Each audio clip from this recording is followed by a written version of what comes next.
All right, friends, last week we talked about the story Exactly You, the shape of your feelings, and we looked at the pictures and examined how the artist uses lots of different kinds of shapes, colors, and lines to express feelings and emotions.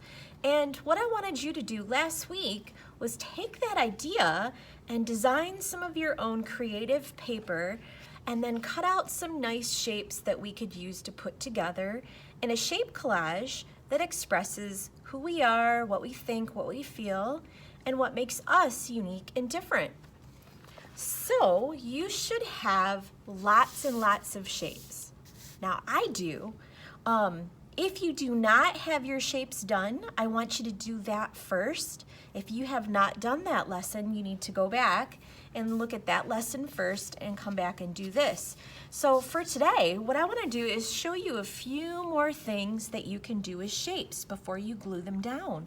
We're going to be creating a shape collage, and a collage is where you put many different pieces of paper or things together. And that's what we're going to be doing today. So first off, if you have any pieces that are not cut up yet, one thing you can do is create puzzle pieces. And those are pieces that fit together like a puzzle. Those are sometimes really fun to add to collages because they create like a mirror image of each other and how they fit together. So you can do that just by cutting straight up the middle using any kind of line that you want. I did sort of like a stair step where I turned in and out and in and out and in and out and made that kind of a shape like that. So a lot of times artists will put them close together so you can kind of tell that they fit, or on opposite ends of the paper when they're doing a shape collage. So I'm going to put those off to the side for a second and show you something different. Another thing that I said is I wanted you to keep your scraps because sometimes when you're doing a shape collage, you might actually want to use your scraps in your design. It creates like a positive and a negative. A positive is the shape that you cut out. So these shapes I cut out from this square. A negative is what is left over after you cut the shape out. And sometimes artists on purpose use both the positive and the negative shapes in their collage because they create what's called like an echo shape of each other, like that. And so that is another really cool idea to add to your collage. So you'll see me add those to mine too. Another thing that I want you to think about before you start to glue your shapes down is how can you repeat the same colors and patterns throughout your whole collage. One way is when you use your paper, cut out more than one shape from it. So a lot of the times if you have leftover scraps, like I have this heart here and I have leftover scraps from my heart, I can cut out additional shapes from this to create more than one of the same pattern. So I'll have like a big, a medium, and a little of the same pattern. And then I can use that and balance out my design, like when we talked about asymmetrical balance, which is where things are not exactly the same on all sides, but we can still balance it out by using those repeated colors and patterns around on our paper, and it creates a nice sense of balance. So I am going to do that too when I am putting all of my shapes down in a collage.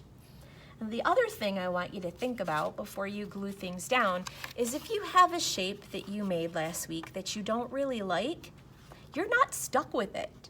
You can fold it back up and take your scissors and try cutting out something a little bit different. Like I decided that I want to add a little window in this shape by cutting out on the folded side. See, it's still attached, but when you open it up, now it has like a little cool window on the inside of it. And I can fold it again, cut a little bit more. It's still gonna be symmetrical because I folded it before I cut it. But when I open it up, it's transformed into a different shape. There, now I like that better. So I'm gonna go ahead and keep that one and use that one in my design. Now, when you are ready to finally glue everything down, I want you, before you glue it down, to kind of play around with how you want your shapes to be laid out. Whenever you're making a shape collage, this is what artists will do. They will take time and they will move their shapes around on their paper until they get things in a place where they think they have them where they like them. And this takes a little bit of time and practice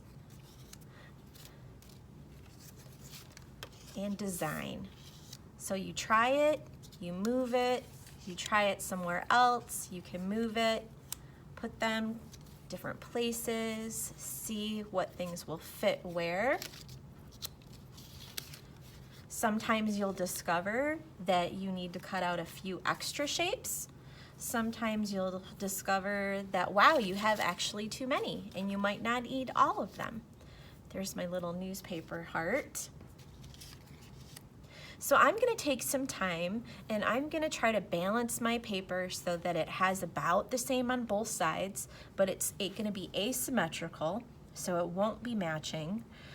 And then when I am done trying to play around with my design and balancing it out, I'm gonna glue everything down very, very carefully.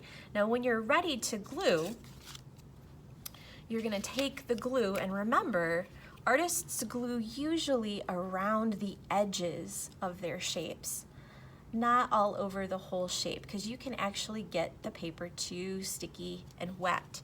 So I glued just around the edges of my shape, and then I'm very carefully gonna place it right where I want it, and then gently press.